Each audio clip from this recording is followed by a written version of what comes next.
The Alpha Sessions with Tobie Pettitt.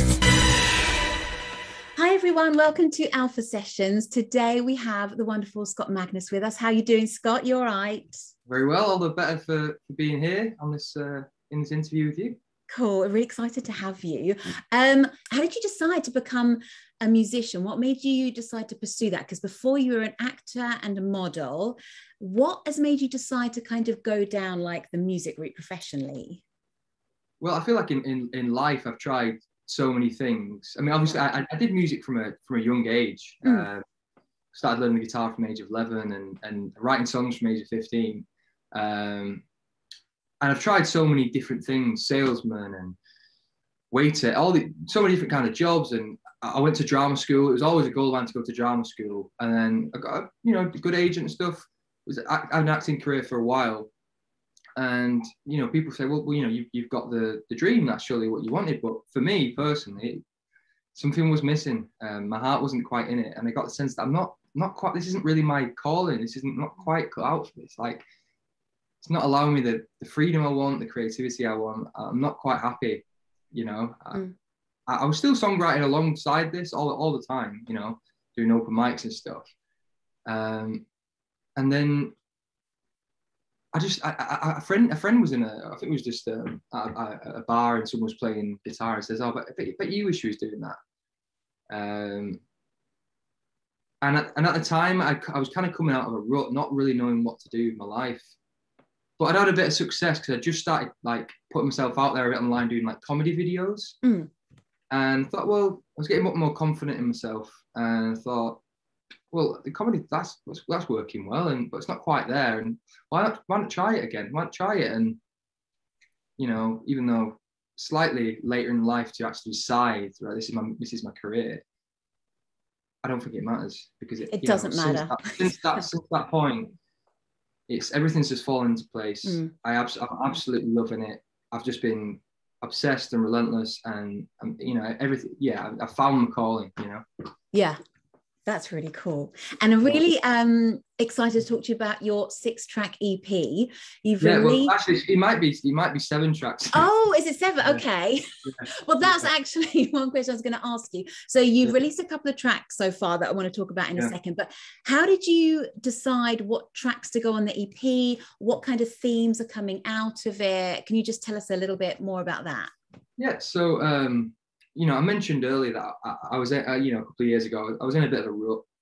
Didn't really know what I was doing in my life because I knew that the acting wasn't, that I didn't want to do that, but I kind of worked my whole life to get there. So it's like, well, and it's kind of, to be fair, it's not an unusual thing. You go to uni, drama school, it's still a uni, and people leave there, and unless you're trained to be a doctor, that's what you're going to do.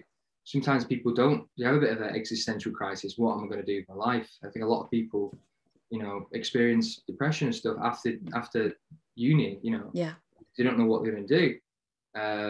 And it's from, kind of being in that rut, feeling pretty low, and how I've kind of gotten myself out of that, and the obstacles I've had to overcome on my way. It's worth noting as well that I have got learning difficulties, and that does feed into like, everyone has to have their own niche and their own things that they have to, not everyone's good at everything, and but what I'm trying to say is that I think particularly for me, I've experienced, difficulties where in my career, knowing what I need to do and finding the thing that suits me. So the EP, documents some of the obstacles that I've had to face. There's kind of a balance between, being realistic about the issues and the things that I struggle with and the dramas that have happened on the way to achieve goals, but also hopefully a message of hope and of strong positive message of the attitudes and values that are required in order to overcome those obstacles for anyone, but also specifically for people with learning difficulties or any form of. Everyone's got some sort of challenge. So I don't want. I really feel it's universal. Yeah. And so the title of the EP is Come Back Stronger, which kind of sums that up really. No, I think that's really cool. I think loads of people will be able to relate to that. And I think that's really inspiring that you're kind of like an open advocate for people with ADHD, autism, learning difficulties, kind of thing. I think that's really positive because I feel like, I don't know how you feel, but it's not really explored enough. I feel like slowly things are changing, but I think the fact that you want to like give a voice to that is like really powerful. And especially like through your music, which I feel is like just really honest, and like just like your lyrics are like really honest and really authentic. I think that's a really powerful thing. How have you found it kind of in like your music journey? Have you found that it's like more difficult kind of having these challenges? I mean, you know, certainly more difficult in certain ways, but you know, what I'd say to anyone in general, but certainly with anyone with learning difficulties or a disability in general, is that, you know, if you find that one thing that you're naturally talented at, everyone's got one thing. Even something as simple as you're a kind person and you're a patient person. Yeah. Or, you know, you're good at running, you know, or anything like that. Anything. Once you find that, not only if you love it enough and you're determined enough, you will overcome those challenges. Certainly for me, I probably find this way. I probably find music easier than in certain respects. I do have certain difficulties. Maybe I have to practice a little bit longer to learn certain things like that. Also, you know, as an artist, it's really, you know, unfortunately and not unfortunately, because obviously I love doing stuff like this, but making the music is a certain part of it, and performing it, like, the favorite part, obviously. But, you know, as an artist, I'm certain I'm unsigned, as a lot of people are currently, and I'm managing my own career. But even if you are signed, you know, marketing is a huge part of it, social media stuff. You know, and to be fair, I am quite good at those things anyway, naturally. But stuff like planning can be quite difficult for me. And that's something I've really kind of proud of, because it's something I've really had to overcome. Scheduling music videos, when I'm going in the studio, releases, and how it all fits together with the rollout of the releases, you know, and I use scheduling to do that. It's just a lot to think about. Like, people don't realize some people don't realize, that think, oh, you're just singing, but no, there's a lot that goes on behind the scenes. There's a whole, like, I wanted to say business, but that's not a woman. It's like a whole kind of, there's just a lot going on. There's a lot more to it than just like kind of than singing. There's so much behind the scenes. But you touched on videos before, and I wanted to ask you about that. So your first single that you released, Diamond in the Rough, can you tell us a bit about that song and also the video that goes with it? Because I think it's really cool. Oh yeah, I mean, that was the first song I recorded. You know, first song I'd ever recorded in the studio.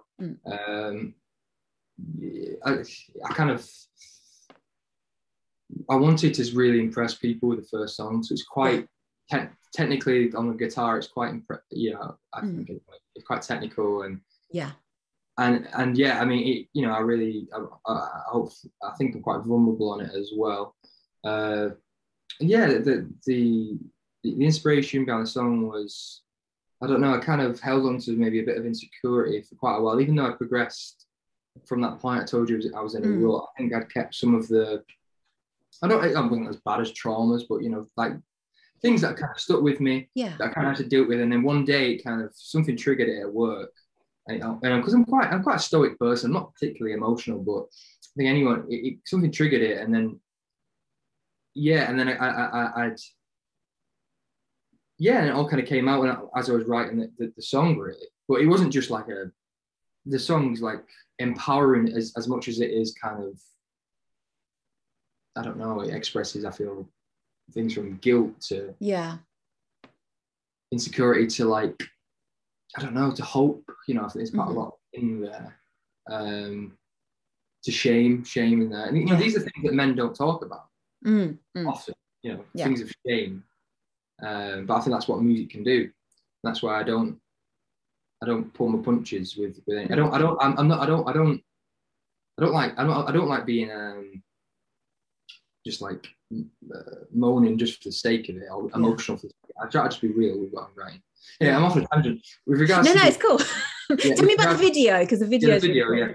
The video, so I actually work with a friend who's he doesn't specifically do music videos. He's a film director, because obviously I had a few connections from my acting days. And he just actually lives local to me, this guy.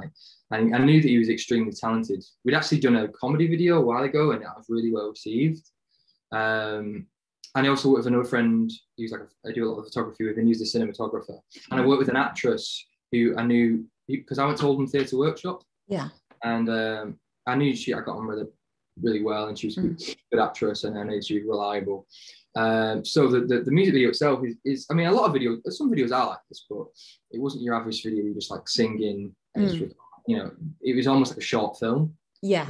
I wrote a bit of a narrative, and Harry had the idea to do it in this French New Wave style, which I didn't really know much about, which was a genre of film, I think it was maybe around the 50s, but it was very influential. It was in France. It was quite experimental. They like tried out loads of different things, different ways of shooting. So it was filmed in black and white, just like those French New Wave films. Yeah.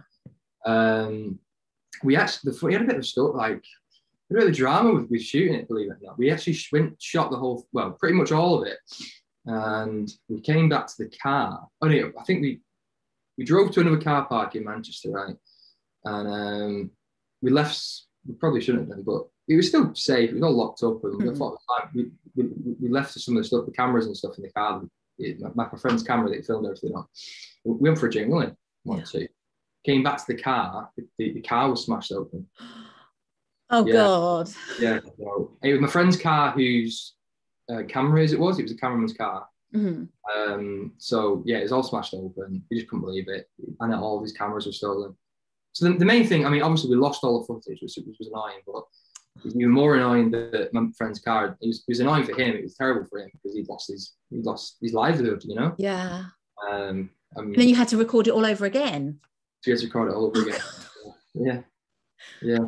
God, you couldn't tell. Like, it's just like, it's really well done, that video. It's really well done.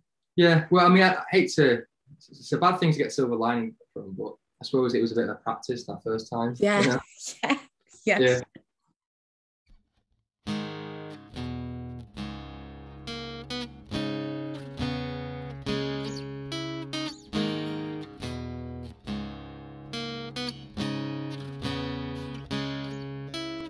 I'm really a good person. I'm so aware of my faults. My means only make things worse, and I'm locking my demons in stronger vaults. Cause somehow I've got to find a way to turn his say into clout. Somehow I'm here to save the day. I pray it all works out. Will I ever get my girl? Will I ever be a boy? I can love, I can destroy. I'll carry my cross, I'm a diamond in the rough. Will I ever get my girl? Will I ever be a boy? I can love, I can destroy. I'll carry my cross, I'm a diamond in the rough. Some wise to think you're perfect, it's unkind to love your flaws. Running away from them is neglect. With self-love I'll fix faux pas.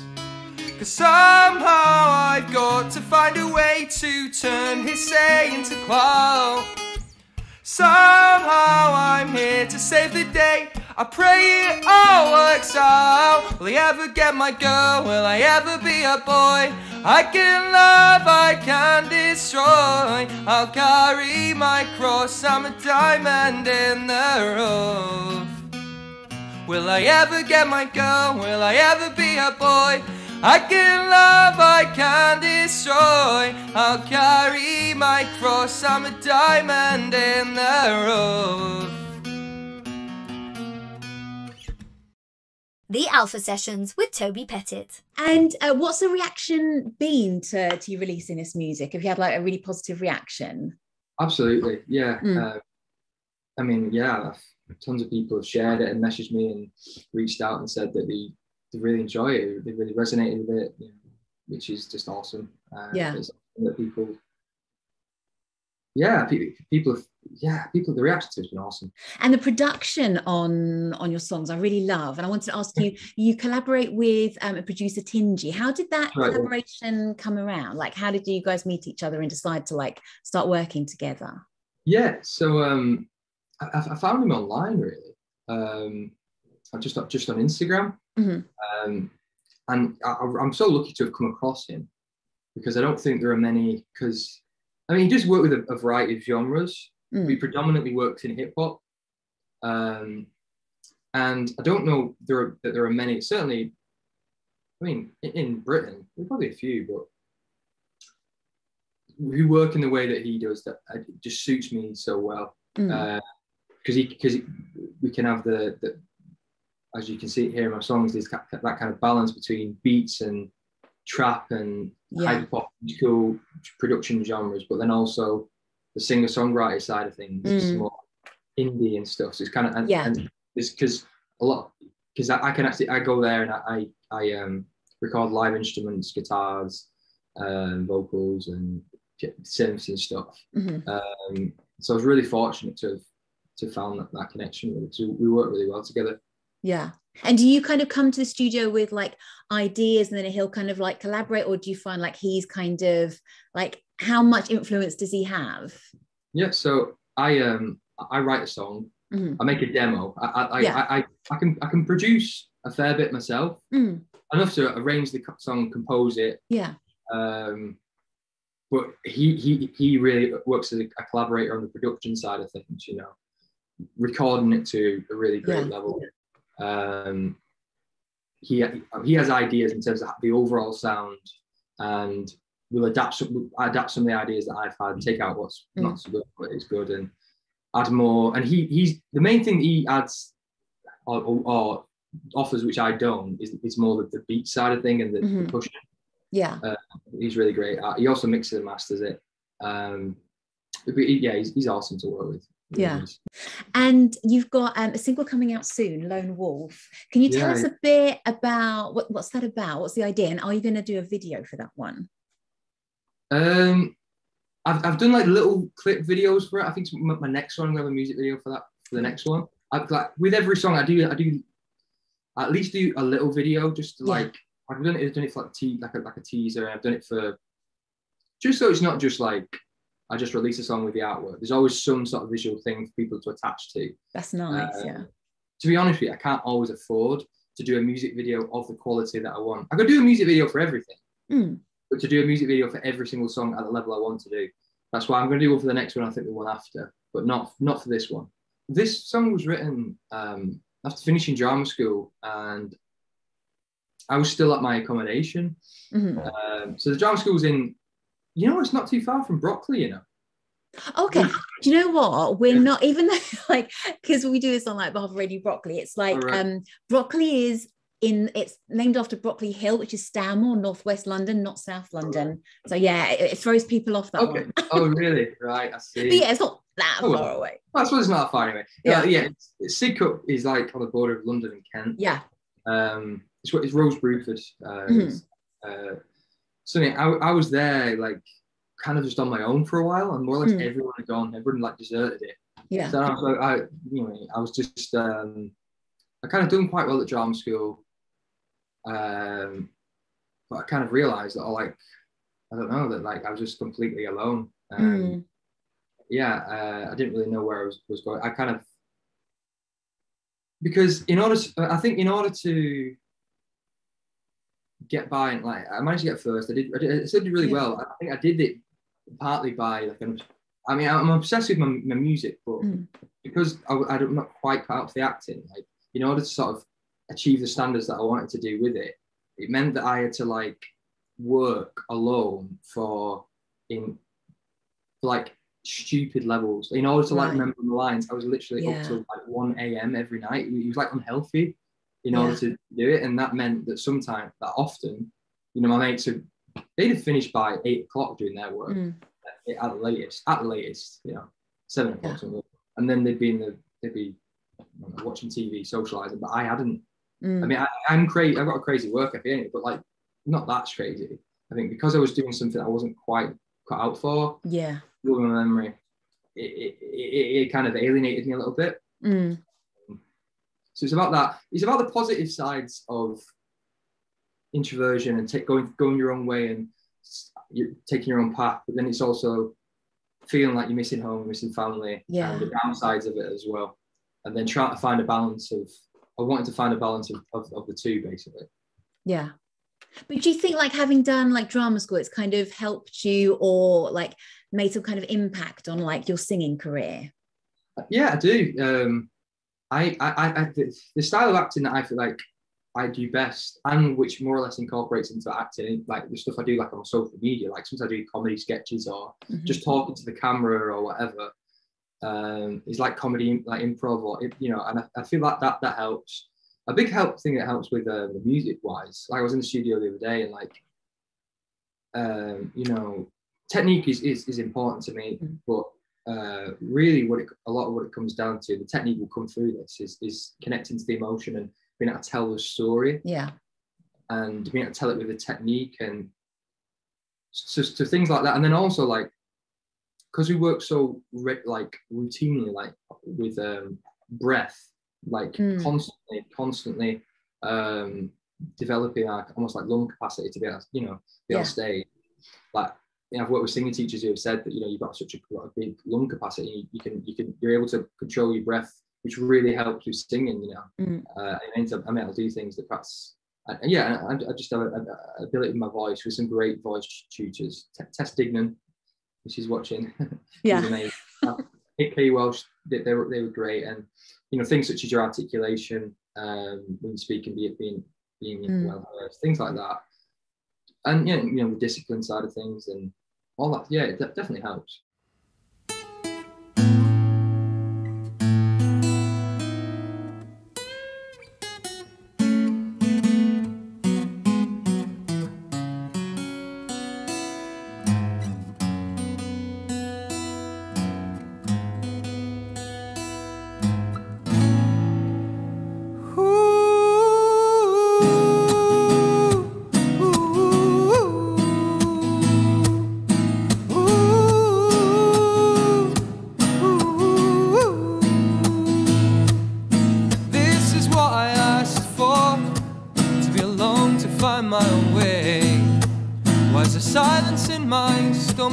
Call out and no one calls back. I know I'm on my way this way, but the lone wolves need a pack. I know I'm on my way this way. I've got to be alone but not lonely. I am a lone wolf and I do things my own way. I howl to the moon to those I love. I hear angels in the silence. Oh, you vampires, you can get out, 'cause I'm not drowning out. My wolf pack, ooh, ooh, ooh.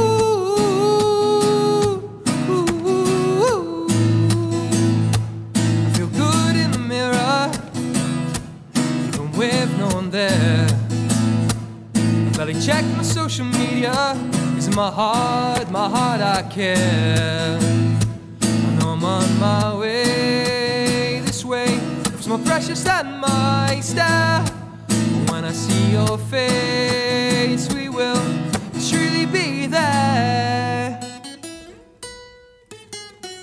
I am a lone wolf and I do things my own way. I howl to the moon to those I love. I hear angels in the silence. Oh, you vampires, you can get out, 'cause I'm not drowning out. My wolf pack, ooh, ooh, ooh.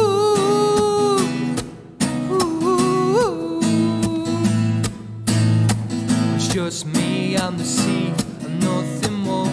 I catch a wave right to the shore.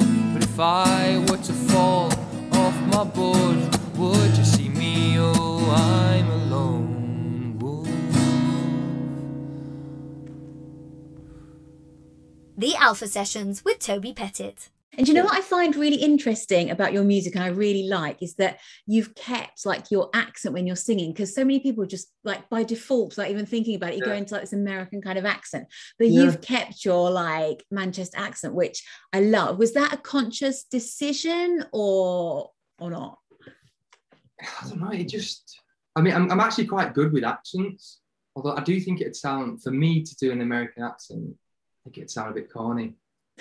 I think you sound just so much more like, it's just more distinctive. It's just more, I don't know, I just really like it. It works really well, just like keeping your natural accent. So it just kind of came quite naturally to do that. Yeah, I think I've always done that. I don't know. I always, with whatever I do in life and music, I do what's most authentic and seem fake to me. It just seems preposterous that I mean, for other people, fair enough. Like, but for me, it seemed weird to and I think I do. I mean, I grew up in my teens where you had Arctic Monkeys who were singing their own accents, you know. Obviously, Oasis did it. I do think, like, for the genre that I am, it's quite unusual. I mean, I play around with a lot of genres, but it definitely does make me stand out. Because even the British people that I know who do like the kind of trap pop thing, often they do. There are a few that have their own accents, but often they put on the American accent. So I think, you know, there's no point in trying to please other people or be what you think is going to be successful. I think if you just do something that you believe in, that makes you distinct, people will come to you. You know what I mean? And tell me about gigs. Now we're kind of mostly out of lockdown and stuff, and things are getting better. Did you do many gigs during lockdown? Like, what are the gigs for you like now? Are you kind of enjoy that kind of side of it? And have you got stuff coming up? Yeah, well, to be honest with you, I'm not really focusing on gigs right now. I've got one that I've been asked to do in London, but it's not really. I can't remember the name of the cafe now. That shows you how how bad my memory is, but also how much I'm not really focused on it just yet. I'm kind of focusing on my releases first. That's fair enough. It's certainly something I'm thinking of. I was speaking to my friend, and we are going to soon put together a live show. Like, and I want it to be really, really special, because it's. I mean, I want to have a band, because we can certainly play a band, but like, there's going to be cool stuff in which isn't just going to be me playing guitar. Like, I'm going to be playing like electronic drums. There's going to be a lot of ways to make it really exciting, and that's what I want. And I really think I'm really not intimidated by. You know, obviously I've got my experiences on the stage, so I feel like I can be quite expressive and free and know how to kind of project and take in the whole audience, you know. So I really do look forward to that. I just want to establish myself a little bit more, I think, you know, with my music, hone in on that a little bit more, and then I certainly will do. I am thinking, I'm debating having maybe an EP launch, and that'd be really cool to play all the songs. That would be cool. Yeah, so that's one thing I'm thinking of doing. Yeah. And are you kind of writing much at the moment? What's your songwriting process like? Often my best songs come when I really have something to say. You know, as opposed to force. I mean, I do try and write, but it's kind of like, if you've got nothing to say, there's no we only speak now because we try to communicate something. And the same with song. If I've got nothing to say, I won't not going to force it. I'm not going to force it. It'll often come when I'm like doing a cover or something like that, and then through that cover, I'll start playing around with similar chords and stuff like that, and then I'll get into it that way. Are you kind of interested in like doing possible collaborations with people? I know like you're focusing on like your releases, but like, are you kind of thinking there are other people that you'd like to perform with, or potentially other producers you'd like to work with? Yeah, well, actually, funnily enough, I was in the studio on Friday with my friend Dylan, who's in a band called Meteoric Cliffs, and he's an amazing musician. He's a really virtual. He's in a prog rock band, right? And they're like, apparently they say the prog rock's like the jazz of rock, you know. So he's an excellent musician, great guitarist, great bassist, great pianist. So he actually came to the studio on Friday, which is really great to just shake things up and have a new energy. He wrote a really cool bass part. He did a bit of a piano part, and even did a bit of a cool guitar lead part on the song at the end. So he really added something new, fresh. That was awesome. I'm actually thinking for this extra 7th track I was telling you about, I might end up getting another artist to actually be a feature. Oh, that would be fun. That would be really nice. Yeah. So I need to think about who would be appropriate for that.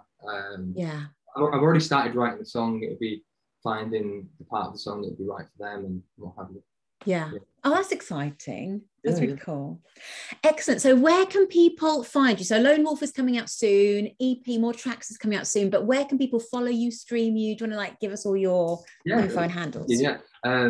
So you can find me on Instagram at Scott_Magnus_. And you can find me on YouTube. My channel is called Scott Magnus. Facebook, Scott Magnus. TikTok, I think I'm called Scott Magnus Music, I think. Cool. Yeah. Oh, well, thanks so much for your time. I'm really excited to see what else is coming for you. I think like great things are going to happen. So thank you very much. Appreciate it, Denise. Thank you. Cheers.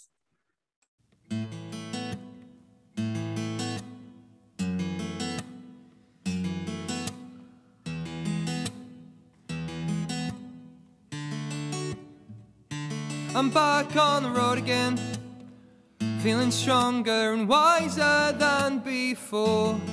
Why, I know my work is never done, but I like the city and I like my friends. They accept me, help make me who I am. Gotta dig deep to get with the beat of the street. The Phoenix had to die and rise up high to come back stronger. Yeah, I learned the hard way. I messed it up, blissfully ignorant. I seize up, finding out all over group chat. But I suck it up now and make amends. That won't happen ever again. I try to become a better man. The Phoenix had to die and rise up high to come back stronger. Yeah, the song of 1,000 birds in flight courses through my veins and ignites and ignites and ignites and ignites and ignites. The Phoenix had to die and rise up high to come back stronger.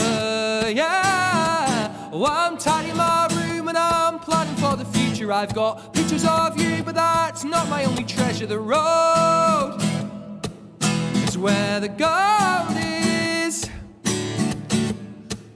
The Phoenix had to die and rise up high to come back stronger.